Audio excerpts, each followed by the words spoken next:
오늘 우리는 이 로마서 13장 11절부터 14절 그 마지막 그 본문 말씀을 가지고 주님 다시 오실 날을 예비하자라는 제목으로 함께 말씀을 나누도록 하겠습니다. 우리는 그 지난주에 성경에서 그 말씀하시는 이웃사랑이 과연 무엇이냐, 그리고 또 이웃사랑을 그 구체적으로 실천하는 방법은 또 무엇이냐에 대해서 함께 나누는 시간을 가졌습니다. 그래서 관련된 세 가지 이야기 지난주에 우리 함께 나눴었는데 그 첫 번째 나눴던 이야기가 무엇이었을까요? 그렇습니다. 이웃사랑이 무엇인지 알자라고 말씀을 드렸었죠. 우리가 이웃사랑하면 보통 막연하게 드는 생각이 뭐 어떤 거창한 일이나 뭐 물질적으로 사람에게 도와주는 일이나 아니면 뭐 무조건적인 용납, 뭐 무조건적인 베품, 뭐 이런 거창한 것들에 대해서 우리가 생각하는 그런 경향이 있는데, 그러나 지난주 성경 말씀을 참고하니까 남에게 해를 끼치지 않는 것이 이웃사랑이다라고 하나님께서 최소한의 것을 요구하신다는 것을 확인을 했습니다. 그럼 왜 그렇게 우리에게 최소한의 것을 요구하시느냐? 그것은 영적인 간음을 저지르지 않게 하기 위해서, 즉 우리의 힘과 노력으로 무엇을 열심히 해보려고 하는 그 노력을 원천적으로 차단하시기 위해서 최소한의 것을 요구하셨다라는 이야기를 첫 번째로 나눴었죠. 자, 그런가 하면 두 번째로 나눴던 이야기는 무엇이었을까요? 그렇습니다. 남에게 해를 끼치지 않는 삶이 무엇이냐, 그걸 구체적으로 우리 알자 그랬는데, 남에게 해를 끼치지 않는 것이 이웃사랑인데, 그럼 남에게 해를 끼치지 않으면 어떻게 되느냐? 남을 배려하고 남의 입장에서 생각하는 것, 그것이 남에게 해를 끼치지 않는 것이다 라고 말씀을 드렸었죠. 그것이 이웃사랑의 근본 정신이다, 기본 정신이다 라고 말씀을 드렸었고요. 그것이 또한 율법을 완성하는 삶이다 라고도 말씀을 드렸습니다. 그리고 그렇게 남을 늘 생각하고 남의 입장에서 생각하고 남을 배려하면 십계명도 지킬 수 있고 산상수훈에서 말씀하신 그 예수님의 그 말씀들도 하나씩 하나씩 지켜나갈 수 있게 된다라는 것을 구체적인 예를 들어서 우리가 말씀을 나눴었죠.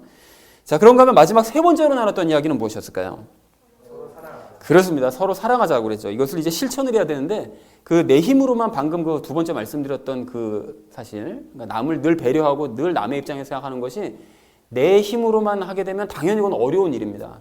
매번 어떻게 이렇게 살아갈 수가 있겠어요. 하지만 늘 남을 위해 사셨던 예수님과 우리가 함께 행하면 자연스럽게 예수님처럼 늘 남의 입장에서 생각하게 되고 남을 배려하는 마음으로 행하게 된다, 말하게 된다라는 것을 말씀을 드렸었죠. 그런데 그럼에도 불구하고 우리 안에 있는 그 죄가 그렇게 예수님처럼 남을 배려하는 마음을 자꾸 이제 방해를 하는데, 우리가 그럼에도 불구하고 예수님처럼 배려하면서 계속 살아냄으로써 내가 구원받았다는 사실을 입증해내자. 그 빌립보서 말씀처럼요. 그래서 우리가 가족과 교인과 또 사회에서 우리가 어떻게 그렇게 살아가야 될지를 적용해보는 시간도 가졌습니다. 자, 그래서 사랑하는 우리 나눔 있는 교회 성도님들 모두는 남에게 해를 끼치지 않으심으로써 이웃사랑을 실천해 가시고, 또 그래서 율법을 완성해 가시는 저와 여러분 되어지시기를 다시 한번 주님의 이름으로 간절히 축원을 드립니다. 지난주 말씀과 연결시켜서 이제 오늘 본문 말씀의 주제를 먼저 살펴보려고 하는데, 오늘은 특별히 이제 지난주뿐만이 아니라 아예 13장 전체 말씀을 정리를 하고 오늘 말씀을 본문을 주제를 살펴보도록 하겠습니다. 우리가 맨 처음에 나눴던 첫 번째 시간 13장을 세 부분으로 나눠서 우리가 살펴봤었는데, 첫 번째 나눴던 그 주제가 이거였습니다. 정의로운 권력자들을 돕고 그에 복종하자. 그것이 이제 부당한 권력이나 악한 권력에 대해서는 우리가 전혀 복종할 필요가 없고 오히려 항거를 해야 되지만, 정의로운 권력, 또 선한 권력에 대해서는 우리가 적극적으로 복종하고 또 도와야 된다라는 얘기를 우리 나눴었죠. 자, 그런가 하면 지난주에는 이 이야기를 나눴는데요. 이웃을 사랑함으로써 율법도 완성하자. 그러니까 다른 사람을 늘 배려하고 또 그 사람 입장에서 생각해서 율법을 완성해내는 그런 삶을 살아가자라고 말씀을 드렸다면, 이제 오늘 주제는 이겁니다. 옛 습관을 버리고 열매를 맺음으로써 예수님 다시 오실 날을 예비하자. 그러니까 예수님께서 다시 오실 날이 이제 멀지 않았기 때문에 그때까지 우리가 옛 습관을 버리면서 열매를 구체적으로 맺어 가야 된다라고 호소하는 것이 이제 오늘 본문 말씀입니다. 그런데 이 세 가지 말씀을 보시면서 여러분 보시면 탁 눈치를 채실 수도 있는데, 각각이 무엇에 대한 얘기인가 하면, 첫 번째는 국가에 대한 그리스도인의 자세, 그리고 두 번째는 사회에 대한 아니면 이웃에 대한 그리스도인의 자세를 얘기하고 있고, 이 마지막은 나 자신에 대한 그 자세에 대해서 말씀하고 계십니다. 그러니까 이렇게 로마서 말씀들이 보면 이렇게 논리적으로 굉장히 구체적으로 기록되어 있다는 사실을 확인할 수가 있죠. 그래서 마지막 이 주제를 이제 마음에 담으시는 상태로 오늘 본문 말씀을 한 절씩 나누도록 할 텐데요. 먼저 11절 말씀 우리 함께 읽도록 하겠습니다. 또 때를 알거니와 지금이 우리가 잠에서 깨어야 할 바로 그때이니 이는 지금 우리의 구원이 우리가 믿었을 때보다 더 가까이 있기 때문이라 라고 말씀하세요. 근데 여러분 여기서 잠에서 깨어야 할 바로 그때다 라고 말씀하시는 이런 말씀을 성경에서 굉장히 종종 보거든요. 그러니까 잠에서 깨어야 된다라는 얘기를 많이 보는데 사실은 잠에서 깨라는 말씀은 본래 믿지 않는 사람들에 대해서 하시는 말씀입니다. 그러니까 가령 예를 들면 데살로니가전서 5장 6절 말씀을 보시면 우리는 다른 사람들처럼 잠자지 말고 오직 깨어 정신을 차리자라고 말씀하세요. 그러니까 여기서 얘기하는 다른 사람들이라는 것은 믿지 않는 사람들, 믿지 않아서 영이 잠들어 있는 그런 사람들과는 달리 우리는 깨어 있어야 된다라고 말씀을 하시더라는 거죠. 그런데 이것을 믿지 않는 사람들에게 보통 하시는 얘기지만 오늘같이 믿는 사람들에게 이 말씀을 사용할 때는 그러니까 그럼 믿는다는 걸 어떻게 할 수 있습니까? 여기 보시면 믿었을 때라고 말씀하시죠. 그러니까 우리가 믿었을 때, 그러니까 로마 사람들이 처음에 믿음을 가졌을 바로 그때. 그러니까 로마 사람들은 믿음을 갖고 있는 거예요. 근데 믿음을 갖고 있는 그 사람들에게 이 말을 사용을 했을 때에는 어떤 의도로 사용을 했느냐? 믿지 않던 시절과 똑같이 살아서는 안 된다라는 의미로 이 말씀을 하셨다는 것을 확인을 하셨으면 좋겠습니다. 자, 그리고 우리의 구원이 가까이 있다고 이제 말씀을 하시는데 구원이 가까이 있다는 건 도대체 무슨 소리냐? 구원을 이미 받았는데 라고 생각하실 수 있거든요. 여기서 얘기하는 구원이 무슨 구원을 얘기하시는 건가 하면 예수님께서 재림하셔서 우리에게 새로운 육신을 주시는 때를 말씀합니다. 이게 무슨 소린가 하면 영과 혼과 육이 비로소 완전한 구원을 받을 때가 가까워지고 있다는 거예요. 그러니까 지금 우리가 이 땅에서 살아갈 때는 영의 구원은 받았죠. 믿으면. 그리고 혼의 구원은 이루어가고 있습니다. 그런데 육신은 구원받지 못한 상태죠. 왜 그러냐면 우리 안에 죄가 남아있으니까 육신 안에요.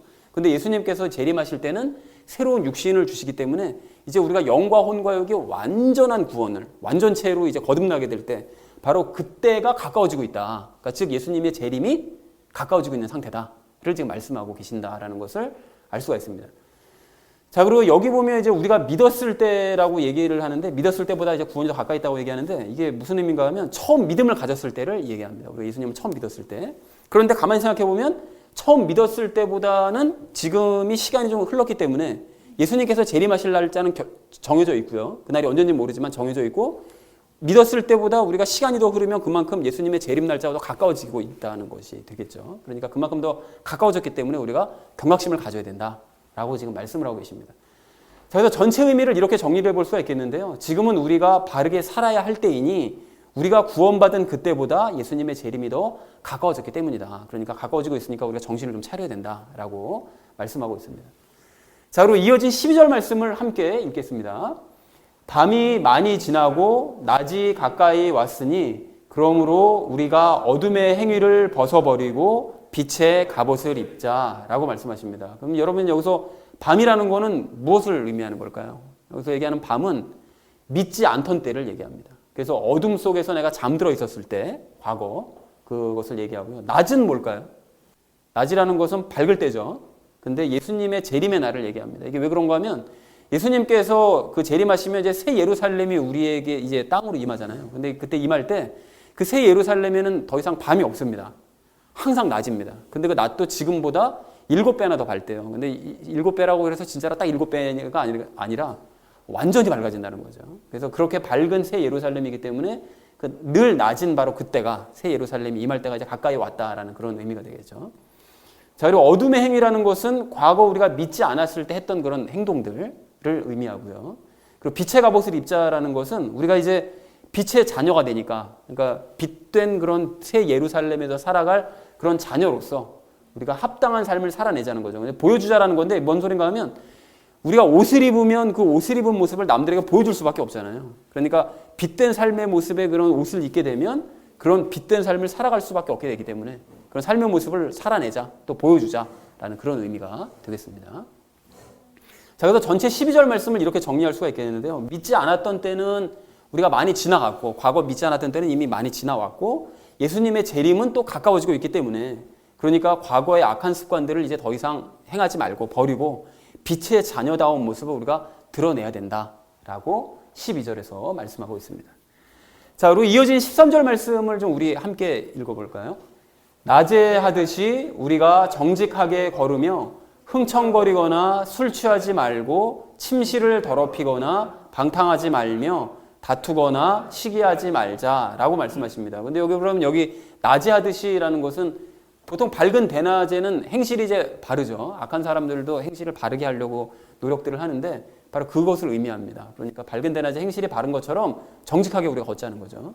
그리고 이 아래쪽에 있는 여러 가지 그런 예들은 믿음이 없던 때 행하던 그런 행동들, 방금 말씀드렸던 그 어둠의 행실들, 그런 것들을 행했을 때와 다를 바 없이 더 이상 생활하지 말자. 우리가 이제 믿는 사람이므로 이런 짓을 더 이상 해서는 안 된다라고 말씀을 하고 있습니다. 그래서 전체 의미를 이렇게 정리해 볼 수가 있겠는데요.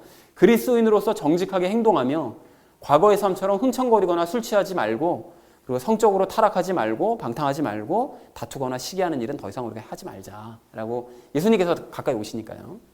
이렇게 말씀하고 있습니다. 그리고 마지막 14절을 우리 좀 함께 읽도록 하겠습니다.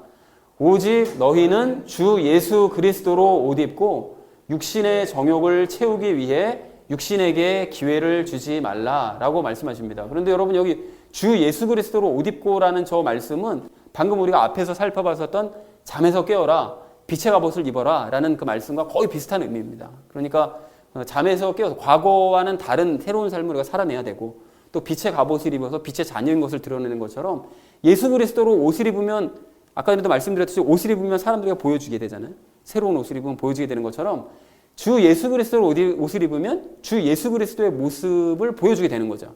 그러니까 그렇게 보여줘야 된다는 거예요. 그리고 열매를, 예수님 닮은 그런 열매의 모습을 우리가 드러내 보여줘야 된다라고 말씀하고 계시고요. 또 육신에게 기회를 주지 말라라는 것은 그 과거 로마서 말씀을 대신해서 그 설명을 드릴 수가 있겠는데, 과거 로마서 6장 19절에서 너희 지체를 의에게 종으로 내주어 거룩함에 이르라라는 말씀을 우리가 나눈 적이 있었거든요. 그것처럼 육신에게 자꾸 이제 기회를, 육신의 종으로 자꾸 육신을 그 죄에게 종으로 내주지 말라는 거죠. 그래서 자꾸 이제 죄악된 행동을 하지 말고 이제는 믿음으로 우리를 자꾸 이제 종으로 내주어서 우리의 행실이 자꾸 거룩함에 이르러 갈 수 있도록 우리가 해야 된다라고 바울이 권면을 하고 있습니다.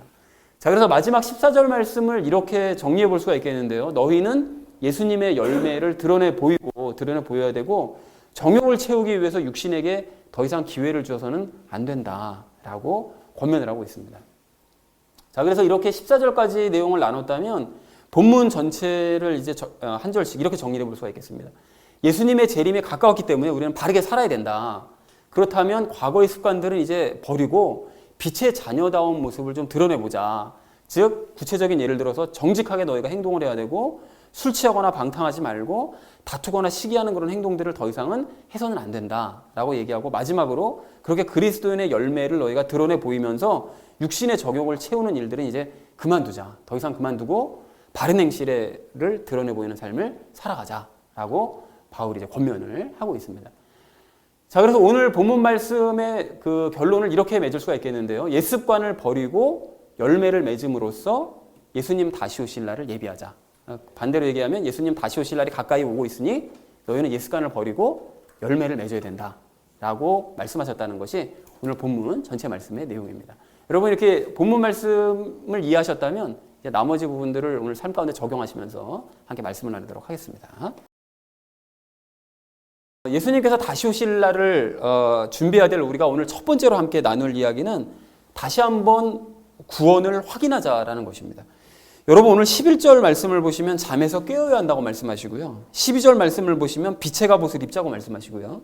또 14절 말씀을 보시면 예수 그리스도로 옷을 입자고 말씀을 하세요. 근데 이게 아까 전에도 설명드렸지만 이런 말은 원래 믿지 않는 사람들을 위한 그런 말씀들인데, 이것을 이미 구원받은 로마 성도들에게 이 말을 했었을 때에는 로마의 성도들이 지금 옛습관으로부터 벗어나지 못하고 자꾸 믿지 않았던 때와 똑같은 모습으로 살아가는 사람들이 있었기 때문에, 그래서 바울이 스스로의 구원과 신앙을 점검해야 된다라고 그런 의미로 이제 한 말이라는 것입니다. 그러니까 바울이 그 고린도 교회에 서신을 보낸 이후에 이 로마서를 쓰고 있기 때문에 그 고린도 교회에게 너무 많이 대인 거죠. 그래서 그렇게 되지 않게 하기 위해서 로마의 성도들은 어떻게든 바른 길을 걷게 하기 위해서 계속해서 강조를 하고 있더라는 것입니다. 자, 그런 의미에서 이제 우리도 살펴봐야 되는데, 여러분, 우리는 잠에서 깨었고 빛의 갑옷을 입었고 예수 그리스도로 옷을 입고 있을까요?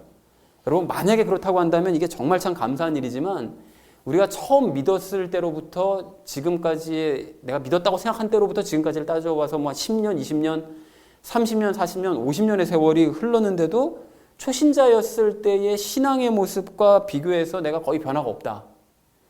그렇다면 우리는 옛 습관으로부터 벗어나지 못한 정도를 넘어서 아예 구원을 내가 받았나? 라는 것 자체를 좀 의심해 볼 필요가 있습니다. 여러분, 그래서 성경에서 이러한 구절들을 만날 때마다 우리가 스스로의 구원을 좀 확인해 보고 좀 말씀에 근거한 확신을 좀 가졌으면 좋겠습니다. 여러분, 이 코로나 바이러스가 처음 이 확산되기 시작할 무렵에 그 신천지 때문에 전 국민이 고통을 받았고요. 그리고 또 지금까지도 사실은 그 여파가 계속 이어지고 있는데요. 많이 고통을 받고 있는데 그들 때문에 뭐 한때 그 언론에서 그 신천지와 관련된 막 기사들을 엄청 쏟아냈었죠. 지금도 너무 조용해졌습니다. 이게 그러면 안 되는데. 그리고 과거 신천지에 몸담았다가 빠져나온 사람들, 그런 사람들 막 인터뷰하고 뭐 전문가라고 하는 사람들 그런 영상과 기사가 막 쏟아져 나왔었는데 그렇게 신천지가 이렇게 전 국민적인 관심을 받기 이전에 그 기독교 방송, 한 기독교 방송에서 그 신천지 특집으로 이제 몇 부작으로 해가지고 이제 방송을 한 적이 있었습니다. 그런데 그때 신천지에 빠졌던 어떤 사람들을 그 상담소에서 상담하는 그 신천지 사람들은 상담하면은 자기 영이 죽는다고 생각하기 때문에 그걸 끔찍하게 생각하거든요. 상담소 절대로 안 들어가려고 하는데 그 상담하는 그런 모습들을 제가 보여준 적이 있었습니다. 근데 그 중에 어떤 한 자매가 상담소를 들어가기를 막 완강히 거부를 하다가 자기 죽기 싫으니까요. 완강히 거부하다가 결국엔 상담소에서 이제 이야기를 나누고서는 자기가 이제까지 배워왔었던 이 교리들이 신천지 교리가 전부 거짓말이었구나라는 사실을 깨닫고 신천지에서 이제 빠져나왔다라는 그런 내용이 방송된 적이 있었습니다. 제가 과거에 이제 그걸 본 적이 있는데요. 그런데 최근에 신천지 때문에 막 시끄러웠었을 때 그 자매가 기독교 방송에 또 나왔더라고요. 그래서 나와가지고 당시에 있었던 일에 대해서 이제 그때 얘기하지 못했던 그 얘기를 이제 해주는데 그 당시 그 자매는 그 이만희 씨를 보면 그렇게 눈물이 났대요. 그 예배를 드릴 때 그 자리에 있는 것 자체가 너무 감격스럽고 그 이만희 씨 얼굴을 볼 때마다 그렇게 눈물이 나왔다고 하더라고요. 그래서 왜 그런가 물어봤더니 그 이만희 씨는 예수님의 영이 임하는 사람이기 때문에 그래서 그러한 대단한 분을 자기 눈으로 직접 뵙고 있다는 것이 너무나 감격스러워서 그렇게 눈물이 흘렀다고 고백을 하더라는 것입니다. 그런데 저는 그 말을 들으면서 가슴이 너무 답답해지는 거예요. 물론 과거 얘기니까 지금은 안 그렇겠지라고 그냥 생각을 했지만 그게 너무 답답했습니다. 왜 그랬는가 하면 그 당시 그 자매는 예수님의 영이 그 특별한 인물에게만 임했다고 생각했다는 거잖아요. 사실 예수님의 영은 참되게 믿는 사람들 모두에게 임하는 것인데 그리고 그것이 바로 성령님 세례인데 그러한 기본적인 사실조차 이게 모르고 있었기 때문에 그 자매가 그런 사이비에 빠질 수밖에 없었던 게 아닌가라는 생각 때문에 가슴이 참 답답해지더라는 것입니다. 그래서 여러분 이 고린도전서 6장 19절에서 뭐라고 말씀하십니까? 너희 몸이 너희가 하나님에게서 받은 바 너희 안에 계신 성령님의 전인 줄 너희가 알지 못하느냐. 그러니까 너희가 진짜 제대로 믿었다면 너희 안에는 예수님의 영, 성령님께서 너희 안에 거하시는데 너희가 그 사실을 모르냐? 라고 분명하게 말씀하고 계시고요. 그리고 고린도후서 13장 5절에서는 뭐라고 말씀하시는가 봤더니 예수 그리스도께서 너희 안에 계시는 줄을 너희가 스스로 알지 못하느냐? 그렇지 않으면 너희는 버림받은 자니라 라고 아주 분명하게 말씀하시더라는 거예요. 그러니까 예수님께서 나와 연합하셔서 내 안에 계신다는 사실을 너희가 모르고 또한 내 안에 예수님의 영, 성령님께서 거하신다는 사실을 너희가 모른다면 너희는 버림받은 자다 라고 분명하게 말씀하신다는 것입니다. 자, 그렇다면 신천지에 지금 있는 사람들이요. 지금도 거기에 남아있는 이 사람들 모두도 그 자매와 뭐 특별히 다르다는 생각을 하고 있겠죠. 그런 생각을 하고 있을 가능성이 큰데 그럼 그들 역시 이러한 말씀을 알지 못한 채로 자기 교주에게만 성령님이 임한다고 생각하는 이상 그들은 버림받은 자로서 지금 그냥 남아있는 상태라는 것입니다. 아직까지 구원받지 못하고 그냥 버림받아 있는 그런 상태라는 것이죠. 그런데 더 안타까운 점이 무엇인가 하면 그러한 사이비가 아니더라도 많은 그리스도인들도 자기 안에 예수님께서 계신다는 사실을 모르거나 아니면 알더라도 지식적으로만 알고 있는 경우가 많은 게 이게 더 큰 문제라는 거예요. 여러분 그렇다면 구원의 측면에서만 바라봤을 때 이제 그러한 사람들이 사이비에 빠진 그런 사람들과 다를 바가 뭐냐는 것입니다. 사이비에 빠진 애들도 자기 안에 예수님 계신 거 모르고 뭐 지금 교회 일반적으로는 교회 다니는 사람들도 자기 안에 예수님 계신 거 모르면 구원의 측면에서는 뭐 구원받은 게 아닌 거잖아요. 뭐가 다를 바가 없다라는 것이죠. 자, 그런데 더더욱 심각한 것은 무엇인가 하면 이러한 예수님과의 연합은 둘째치고 구원이 뭘 의미하는 것인지조차 모르는 그리스도인들도 이게 태반이라는 것입니다. 여러분, 그래서 가령 지난주 금요일 큐티 내용 기억하세요? 그 금요일 큐티 그 내용을 보시면 예수님께서 십자가에 못 박히셨을 때 그 아래에 있는 사람들을 위해서 이 죄를 저들에게 돌리지 말게 해달라고 막 하나님께 기도하시잖아요. 그랬을 때 그 십자가 아래에 있었던 종교 지도자들, 로마 병사들, 그리고 십자가에 못 박혔던 또 한 명의 강도, 그들 모두가 다 공교롭게 다 구원에 대해서 얘기를 해요. 재밌게도 구원에 대해서 얘기를 하는데 그들이 생각하고 말하는 구원이라는 것은 다 십자가에서 벗어나는 것을 구원이라고 생각합니다. 너 자신을 구원해봐라. 다 십자가에서 벗어나는 걸 구원이라고 생각한다는 거예요. 그러니까 즉 그들은 힘든 환경에서 벗어나는 것을 구원이라고 생각하고 육신의 고통으로부터 벗어나는 것을 구원이라고 생각하더라는 것입니다. 자, 그래서 다시 말해서 그들은 영과 혼의 구원을 이루고자 하는 그런 예수님의 뜻은 전혀 깨닫지도 못하는 채 오직 육신의 구원을 받는 데에만 관심을 기울이고 있더라는 거예요. 자, 그런데 이러한 생각이 당시 종교 지도자들, 로마 병사들, 또 강도, 그렇게 믿음 없는 사람들에게만 해당되는 이야기냐면 그렇지 않고요. 지금도 많은 그리스도인들이 환경적인 어려움으로부터의 구원, 내 육신의 고통으로부터의 구원을 구원이라고만 생각하고 있더라는 거예요. 물론 그런 사람들도 뭐 죽어서 천국 가는 걸 구원이라고 생각은 하는데 사실은 그것은 그거에 대한 관심이 그렇게 크지 않아요. 그냥 나중에 죽고 난 다음에 뭐 내가 천국 갈지 안 갈지 어떻게 알아? 아예 그렇게 생각하는 사람들도 있고요. 답답하게. 그러니까 그거에 대한 별로 신경 쓰지 않고 이 땅에서 내가 환경적으로 어려움 겪지 않고 육신적으로 아프거나 괴롭지 않은 바로 이 상태, 이게 바로 구원받는 거 아니야. 그것만을 또한 복이라고 생각하는 사람들이 그리스도인들이 너무나 많다는 것입니다. 그러니까 지금의 많은 그리스도인들 역시 자신의 영이 진짜로 구원 받았냐? 이거엔 별 관심 없고요. 그냥 받았다 치고 그리고 영은 구원받지도 못한 상태에서 육신의 구원에만 관심을 갖는 경우가 태반이라는 것이죠. 과거 2000년 전에 종교 지도자들이 육신의 구원에만 관심을 가졌던 것처럼 지금도 육신의 구원에만 관심을 갖는 그리스도인들이 너무나 많다는 것입니다. 자, 그래서 그러한 의미에서 여러분, 우리는 어떻습니까? 여러분, 나는 영의 구원 받았습니까?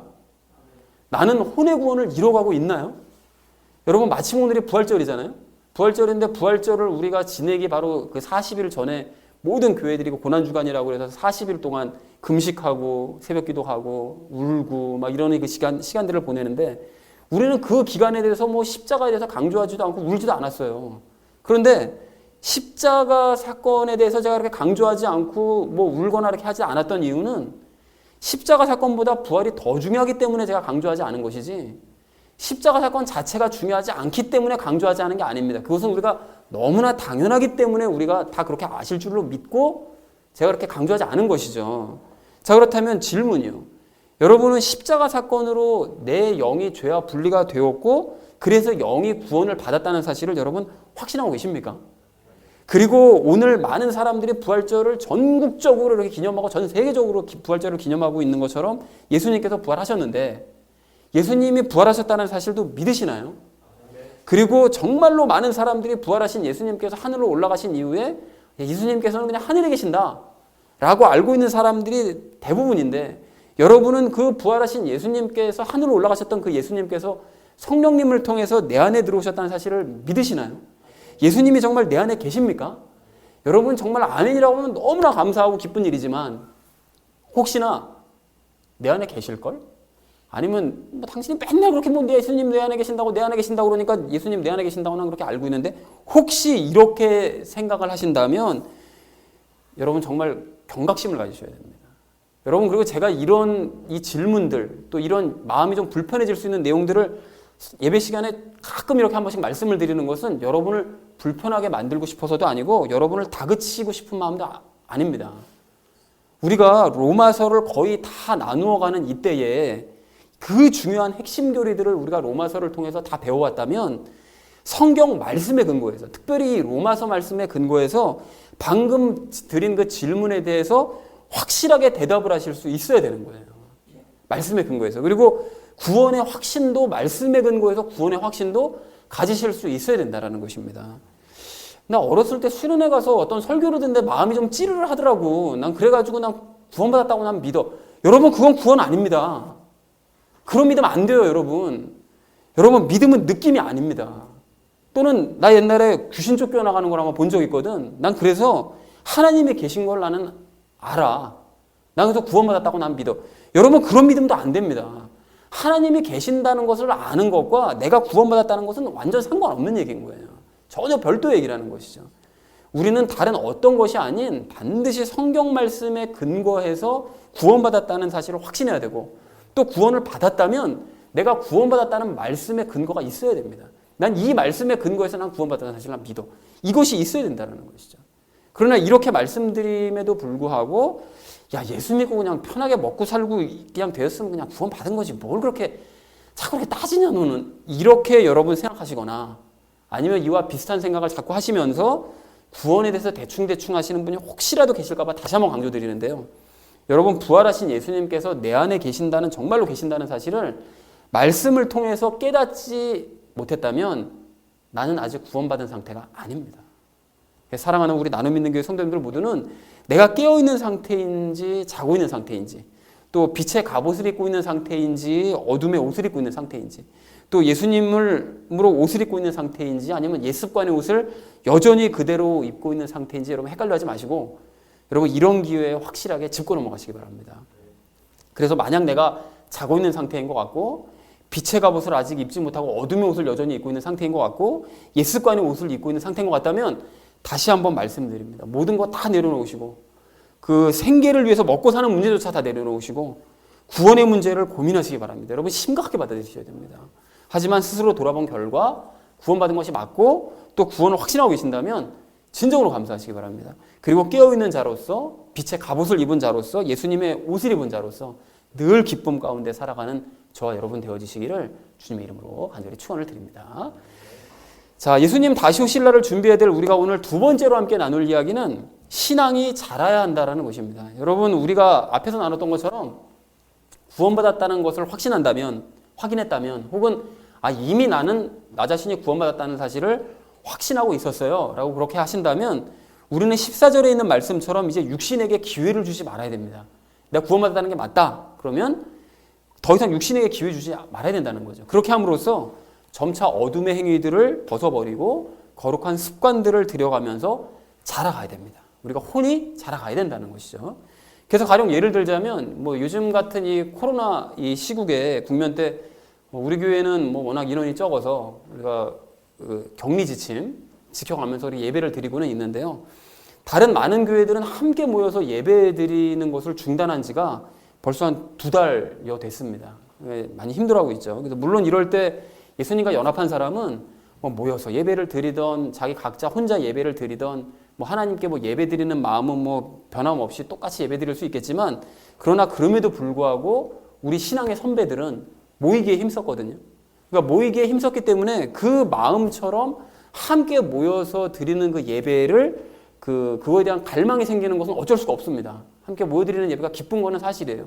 그래서 그렇게 예배를 드리는데 진정으로 그래서 구원받은 그리스도인이라면 함께 모여서 예배드리지 못하는 것에 대해서 가슴 아파하고 그래서 그 예배를 사모하는 마음으로 더욱 충만해져야 마땅한데 그런데 그 중에 어떤 사람이 여전히 믿지 않았던 때의 마음 그대로 요즘 날씨도 너무 좋잖아요.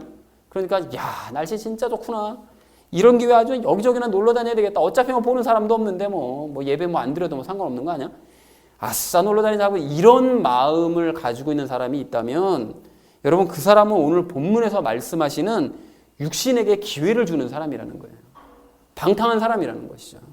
그래서 어둠의 행위와 옛습관을 버리지 못한 사람이라는 것입니다. 그래서 구원 자체를 의심해 봐야 될 수도 있어요. 여러분 우리는 믿지 않던 때와 똑같이 살아서는 안 됩니다.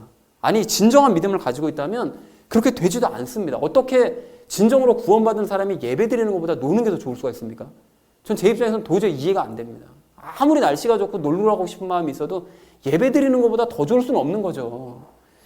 여러분 그때와 우리는 비교할 수 없이 처음 신앙을 가졌을 때와 아니면 과거 우리가 믿지 않았을 때와는 비교할 수 없이 우리는 자라가야 마땅하고 변화되어야만 마땅합니다. 그리고 그렇게 자라가려면 필수적으로 말씀을 알고 또한 말씀을 읽어야 됩니다.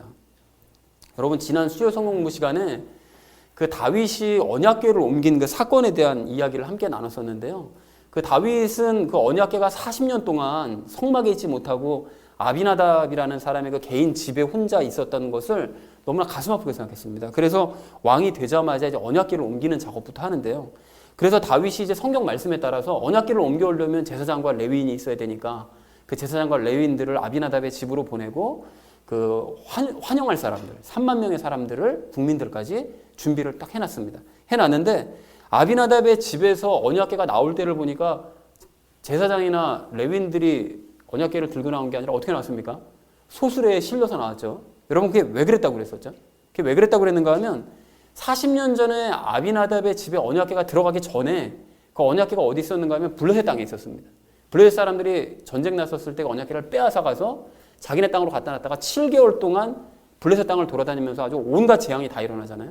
그러니까 블레셋 사람들이 도저히 견딜 수가 없어서 언약궤를 다시 이스라엘 땅으로 돌려보냈는데 돌려보냈을 때 얘네들이 어떻게 언약궤를 옮겨야 될지를 몰라서 소수레에 실어서 보냈다고 했습니다. 그런데 그 모습을 아비나답과 그 동네 사람들이 본 거죠. 그러니까 이 사람들 머릿속에는, 이 기억 속에는 언약궤는 소수레에 실어나라는 것이 당연하다라고 생각하고 있었습니다. 그러니까 이 사람들이 말씀에 근거해서 언약궤를 어떻게 옮겨야 된다는 사실을 전혀 모르고 블레셋 사람들이 이렇게 했으니까 아 저게 맞나 보다라고 하고 그대로 따르더라는 거예요. 그래서 다윗이 레위 사람들과 제사장들을 보냈음에도 불구하고 언약궤를 소수레에 실어서 보내는 거예요. 40년 동안 언약궤가 우리 집에 있었으니까 내가 언약궤를 더 잘 알겠지. 이런 식인 거죠.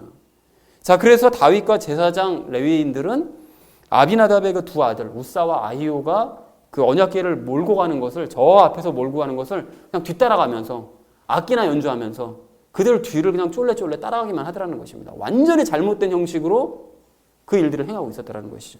근데 여러분 이 장면이 우리에게 시사하는 바가 굉장히 큽니다. 여러분 우리가 신앙생활을 할 때는 그 다윗처럼 말씀에 근거해서 신앙생활을 해야 되는 거예요. 언약궤를 옮기려면 말씀에 근거해서 옮겨야 되는데 아비나답과 우사처럼 말씀과는 전혀 상관도 없이 그냥 내 체험에 근거해서, 내 느낌에 근거해서 하나님을 믿고 신앙생활하는 사람들이 너무나 많더라는 거예요. 무슨 소리 하는 거야? 언약궤는 소수레에 옮겨야지. 내가 경험해보니까 딱 그거더만. 40년 전에 그렇게 하더만. 이런 식으로 생각하는 사람들이 많다는 거예요. 그래서 가령 우리는 예수님 믿고 부자 돼야 돼. 우리 그리스도인들은 정치적인 힘을 가져야 돼. 하나님께서는 내가 원하는 거 다 주시는 분이셔. 그리고 또한 하나님은 자비하셔서 동성애도 다 봐주셔. 왜? 자비하신 분이시니까. 그리고 하나님은 내가 어떤 짓을 하더라도 나를 있는 모습 그대로 용납해 주는 분이셔. 아니죠. 변화되는 모습을 사랑하시지 있는 모습 그대로 받아주시는 게 아닙니다. 이렇게 자기중심적으로 생각하면서 내가 인생의 중심이 되고 하나님은 내 인생의 보조 역할을 하는 도우미, 그냥 그런 정도로만 인식하면서 신앙생활을 하는 사람들이 많더라는 것입니다. 그러면서 그것이 40년 동안 또는 평생 동안 내 체험에 근거해 보니까 하나님은 그런 분이시더라고. 이렇게 생각하면서 고집하는 사람들이 너무나 많더라는 것입니다. 이게 아비나답과 우사와 아히오가 가지고 있는 신앙과 같은 그런 모습인 거예요. 근데 성경에는 그런 하나님은 없습니다. 그런 하나님은 자기 개인 경험이 만들어낸 그냥 우상 하나님일 뿐이라는 거예요. 여러분 그래서 그런 사람들에게 말씀을 제시하면서 우리 하나님은 그런 분 아니시던데요. 우리 하나님은 그렇게 믿으면 안 된다고 그러시던데요. 이렇게 성경을 제시하면 그 사람들이 고집을 꺾고 말씀을 듣느냐? 그런 사람들은 절대 고집 꺾지 않습니다.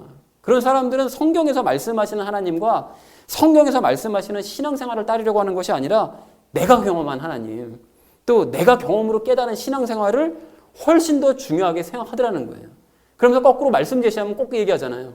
하나님을 성경 말씀만에 가두려고 한다고. 쓸데없는 소리 나고 있더라는 것이죠. 자, 그래서 말씀을 모르고 말씀을 따르려고 하지 않으면 신앙은 이렇게 고집스러워질 수밖에 없습니다. 그리고 그런 사람들은 그렇게 일평생 우상 하나님만 섬기다가 아무런 변화도 경험하지 못하고 인생이 그냥 끝나버릴 수밖에 없더라는 거예요. 그러니까 신앙이 처음에 가졌을 때 그 모습하고 인생 끝날 때 모습하고 똑같은 거예요. 똑같이 변화된 것이 똑같은 거예요. 말씀이 없으니까. 그리고는 죽고 난 다음에야 이제 하나님을 만날 수는 있을지 잘 모르겠는데 죽고 난 다음에야 이제 자기가 생각했던 모습과는 너무나 다른 하나님을 보고 이제 놀라겠죠. 그래서 어쨌든 말씀 없이 고집만 부려섰던 우사는 결국 이제 죽고야 말았는데요. 그 이후로 다윗은 말씀에 근거해서 언약궤를 레위인들을 통해서 옮기게 했고요. 그래서 기쁨이 충만한 가운데 또 모두가 환호하는 가운데 언약궤를 무사히 성막으로 옮기더라는 것입니다. 그 장면만 봐도 말씀 없이 행하는 사람은 실패하고 죽을 수밖에 없지만 말씀대로 행하는 사람은 성공하고 기쁠 수밖에 없다는 것을 여실하게 보여주시는 거죠. 그리고 이뿐만이 아니라 다윗은 늘 주야로 말씀 묵상하면서 말씀의 근거에서 나라 다스리고 말씀의 근거에서 하나님께 여쭙고 말씀의 근거에서 늘 행동하더라는 것입니다. 그리고 그러한 다윗의 삶의 모습을 보면서 주변의 신하들도 하나님이 어떤 분인지를 깨달아가는 거죠. 그리고 그들의 삶도 변화되어 가더라는 것입니다. 그러니까 이것이 바로 우리가 말씀의 근거에서 신앙생활을 해야 될 이유라는 거예요. 말씀은 자기 자신도 변하게 하지만 자기 자신의 변화된 그런 모습을 통해서 주변 사람들도 변화되게 만드는 하나님의 능력이 된다는 것입니다. 자, 그리고 우리가 특별히 이러한 다윗에게 더 도전을 받아야 된 이유가 뭐냐? 여러분, 다윗은 죄의 문제를 아직 해결하지 못한 예수님과 연합해보지도 못한 구약시대 인물이라는 거예요. 그러니까 말씀이신 예수님과 연합해보지도 않은 사람이 늘 열심히 말씀의 근거에서 신앙생활을 하고 변화가 되어져 갔다면 예수님과 하나 된 우리는 더더욱 주야로 말씀을 묵상하고 철저히 말씀의 근거에서 신앙생활을 해야 되는 줄로 그렇게 믿습니다. 여러분, 그래서 말씀에 근거하지 않은 잘못된 신앙관들, 또 교리들, 잘못된 습관들, 어둠의 행위들 다 버리고 오직 말씀의 근거에서 변화되어 가고 빛의 갑옷을 입고 거룩한 습관을 들여가는 우리 모두가 되어지기를 간절한 마음으로 소망을 합니다. 자, 그리고 이렇게 말씀의 근거에서 우리가 이제 변화되어져 갈 때 정말로 중요한 그 변화되어 갈 모습 중에 정말 중요한 것 하나 예를 들자면 그게 바로 기도 생활인데요. 여러분, 이것도 지난주 수요 성경부 시간에 우리가 함께 나눴었는데 이게 너무나 중요해서 다시 말씀을 드립니다. 여러분, 다윗이 왕이 된 이후에 블레셋 사람들이 모두가 다 힘을 합쳐서 이제 쳐들어와서 다윗을 이렇게 기선제가 제압하기 위해서 대규모로 쳐들어왔는데요. 그때 다윗이 하나님께 기도를 하는데 보통 우리가 그렇게 절박한 상황이 벌어지고 위급한 상황이 벌어지면 어떻게 기도하죠? 저들을 이기게 해주세요. 아니면 저들이 물러가게 해주세요. 뭐 이런 식으로 기도를 하게 되잖아요. 그런데 다윗은 그렇게 기도하지 않고 하나님, 저들과 싸울까요 말까요? 이걸 여쭙습니다. 그리고 싸우라는 응답을 받은 이후에도 그러면 우리가 어떻게 보통 기도하죠? 저들을 이기게 해주세요. 하나님께 싸우라고 그러셨으니까 이기게 해주세요. 보통 이렇게 기도하는 게 이게 보통 마음인데 다윗은 그럼 전쟁에서 이걸 이기게 해주시겠습니까? 이렇게 여쭙더라는 거예요. 뭐 이런 매갈이 없는 기도가 있어. 이런 생각을 할 수가 있는데 여러분, 이러한 다윗의 기도가 우리의 기도와 다른 점이 무엇이냐? 여러분, 우리는 문제가 생기면 이 문제를 해결해 주세요라고 기도하거나 아니면 심지어 어느 때까지 어떤 방식으로 해결해 주세요 라고 내가 아예 답을 다 정해놓고 하나님께 통보하는 식으로 기도를 하는데 다윗은 시작부터 하나님의 의견부터 여쭙더라는 것입니다. 여러분, 제가 싸울 전쟁입니까? 아니면 이거 하나님께서 홀로 싸우실 전쟁입니까? 이거 먼저 여쭙더라는 거예요. 하나님을 존중하는 거죠. 그럼 이 전쟁은 이기는 전쟁입니까? 아니면 작전상 한번 일부 후퇴하는 져야 될 전쟁입니까? 이것조차 하나님께 여쭙더라는 거예요. 그러니까 다윗은 하나님을 존중하면서 하나님께 먼저 의견 여쭙고 하나님께 전권을 드리는 기도를 하더라는 것입니다. 그래서 우리도 앞으로 이렇게 기도하기 원합니다. 내가 응답의 시기와 역사하시는 방법까지 미리 다 정해놓고 이 상태대로만 역사해 주시옵소서. 이거 완전히 하나님께 통보하는 거잖아요. 그냥 다 방법까지 정해놓고 이대로만 역사하시라고. 그러니까 일방적으로 통보하는 이런 교만한 태도를 버리고 그러한 기도가 얼마나 하나님의 마음을 상하게 하는 줄을 우리가 깨달아서 이제는 다윗처럼 처음부터 끝까지 하나님을 존중하면서 하나님의 뜻부터 여쭙고 하나님께서 어떻게 행하실 것인지를 단계 여쭙는 그런 기도를 하자라는 것입니다. 그래서 한 단계 한 단계 치밀하고 구체적으로 역사하시는 우리 하나님의 일하심을 체험하는 우리 모두가 되어지기를 간절한 마음으로 소망합니다. 여러분, 그렇게 기도하실 때 우리의 기도 생활은 뭐 당연히 변화가 될 것이고요. 그리고 또 우리의 신앙생활은 이전과는 비교할 수 없이 달라져 갈 것이고요. 그리고 하나님과의 관계도 이전과는 완전히 다른 차원으로 변화되어져 갈 줄로, 업그레이드 되어져 갈 줄로 이렇게 믿습니다. 자, 그리고 더 중요한 것이요. 만약에 우리가 이 말씀을 몰랐고 또 그래서 다윗의 기도가 어떤 것인지 우리가 그 의미를 깨닫지 못했더라면 그러면 우리는 초신자 때나 지금이나 뭐 앞으로 죽기 전까지 계속해서 그냥 기도를 어떻게 해야 되는지도 모르고 그냥 변화도 없이 계속 내가 그냥 원하는 기도, 그냥 내가 일방적으로 하나님 앞에 통보하는 기도, 그 기도를 계속 했을 것이고 그랬다면 매번 응답받지 못한다고 그냥 불평이나 하고 그냥 변화되지 못한 그냥 삶을 살았을 것입니다. 이래서 우리가 말씀이 너무나 중요한 것이고 말씀으로 변화되어져 가는 것이 이게 너무나 중요한 거라는 거예요. 말씀을 깨닫는 것이 너무나 중요하다는 것이죠. 그래서 사랑하는 우리 나눔 있는 교회 성도님들 모두는 말씀 없이 내 고집대로 우상 하나님을 믿으려고 했었던 이런 어둠의 일들을 벗어버리시기 바랍니다. 대신 말씀의 근거에서 우상 하나님을 버리시고 진짜 하나님을 믿으시고 말씀의 근거에서 하나님을 존중하시면서 기도하심으로써 날마다 신앙이 성장해 가시고 날마다 기도의 열매를 맺으시고 혼의 구원을 이루어 가시는 저와 여러분 되어주시기를 주님의 이름으로 간절히 축원을 드립니다.